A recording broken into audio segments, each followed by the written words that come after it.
Je sais pas si c'est la chaleur du voyage ou la fatigue. Je sens comme un départ, je ne tiens plus en l'air.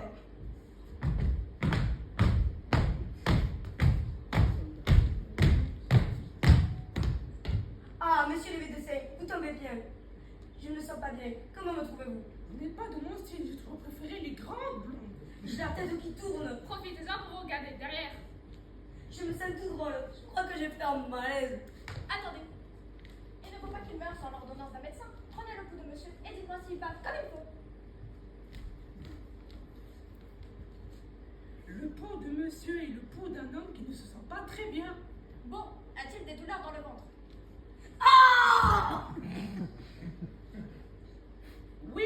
Donc, sont-ils de grandes douleurs? Ah! Fort grande. C'est fort bien fait. Vous allez... Oh, vous savez, Oui, copieusement, je n'entends rien de cela. la matière est-elle louable? Je ne me connais pas à ces choses-là. Entendez-vous le latin? Que nenni. Bono, bono.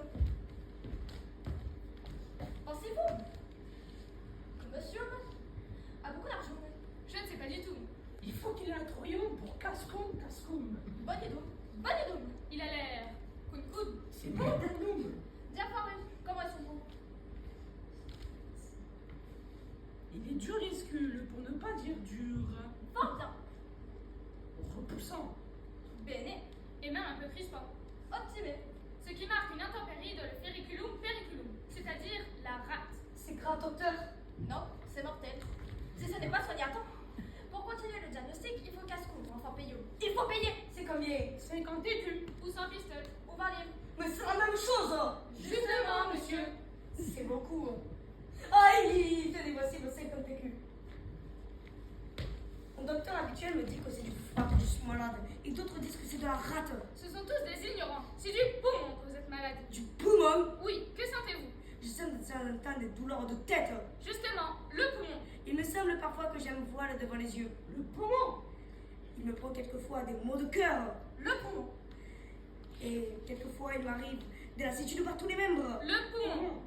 Et quelquefois il me prend des douleurs de ventre comme si c'était des coliques. Le poumon. Ou dis-je, vous avez appétit à ce que vous mangez? Oui madame.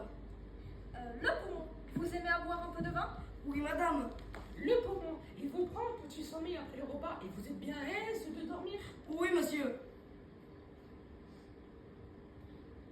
Le poumon, vous dis-je. Que vous ordonne votre médecin pour votre nourriture? Il m'ordonne du potage, Ignorant. de la volaille, Ignorant. des bouillons, Ignorant. des œufs frais Ignorant. et le soir de petits pruneaux pour bien lâcher le ventre. Ignorantus, ignoranta, ignorantum. Il faut boire votre vin pur pour épaissir votre sang qui est trop subtil. Il vous faut boire du bon gros bœuf, du bon gros porc, du bon fromage de Hollande, des griots de riz, des marrons et des oublis pour coller et conglutiner. Votre médecin est une bête. Je vais vous envoyer un de ma main tant que je serai en cette ville. Vous m'obligez beaucoup. Que diable faites-vous pour ce bras-là? Comment? Voilà un bras que je me ferais couper tout à l'heure si j'étais vous. Et pourquoi? Ne veillez-vous pas qu'il tire à soi toute la nourriture et empêche de ce côté-là de profiter? Oui mais j'ai besoin de mon bras. Tu es fada toi. Vous avez aussi là un œil droit que je me ferais crever si j'étais en votre place. Crever un œil. Ne voyez-vous pas qu'il incommode de l'autre et lui dérobe toute sa nourriture? Croyez-moi, faites-vous le crever au plus tôt, vous en verrez plus clair de l'œil gauche. Cela n'est pas pressé. Adieu, nous sommes fâchés de vous quitter, c'est tout. Mais nous devons nous trouver à une grande consultation qui doit se faire pour un homme qui mourut hier. Pas un œil qui mourut hier. Oui, pour aviser et voir ce qu'il aurait fallu faire. Jusqu'au revoir.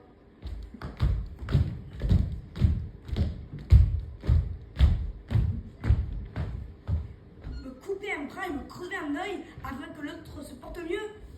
Ah, la bonne opération de me rendre bon et chaud. Bon, continuons notre route.